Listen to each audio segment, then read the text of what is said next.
In this video, we're adding our first lease contract. Click the Add a Lease Contract button.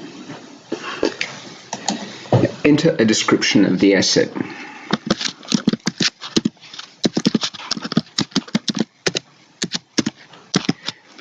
And the asset code. The asset code could be perhaps an incrementing number from 1, or perhaps a vehicle registration.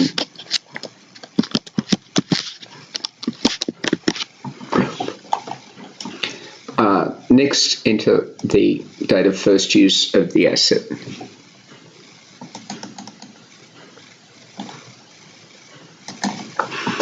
The date of lease commencement will default to the first use date. Profit centers can be activated and entered in setup. In this file, we don't have them activated. Enter the group and click the next button.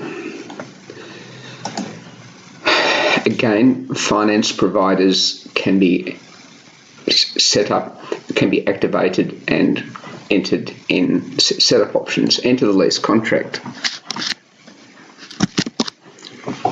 and the contract date. Leases can be finance leases or AASB 16 leases. For a finance lease, you'll enter the fair value and payment schedule, and the interest will be calculated. For a AASB 16 lease, you would enter the cost of funds, enter the interest rate and the payment schedule, and then the depreciable amount is calculated.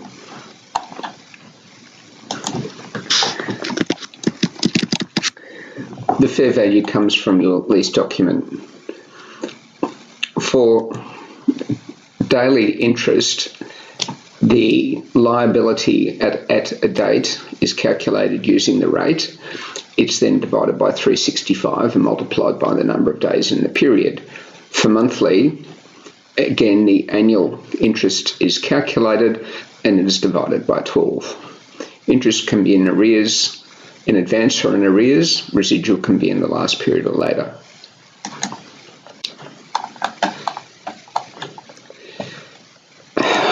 For our lease, we're going to have 24 payments of $500 and a $20,000 residual. Executory costs are part of the payment that doesn't come off the liability. Click the quick fill button and the payment schedule will be populated and the interest rate calculated. Compare the interest rate to your lease document. If you have a large payment, perhaps in the first payment, you can enter that. We can then recalculate and go through. So the payment schedule is defaulted by quick fill, but it can be manually overridden. So once the details have been checked, you can then go to review.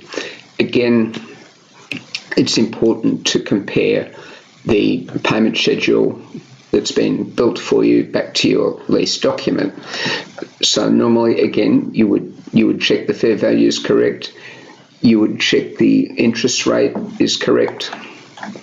You would check the interest rate is roughly or is the same as your lease documentation. You're probably going to also, it's also a good idea to look at the interest amount on the first payment and the last payment, and if they're ballpark with your lease document, everything is correct.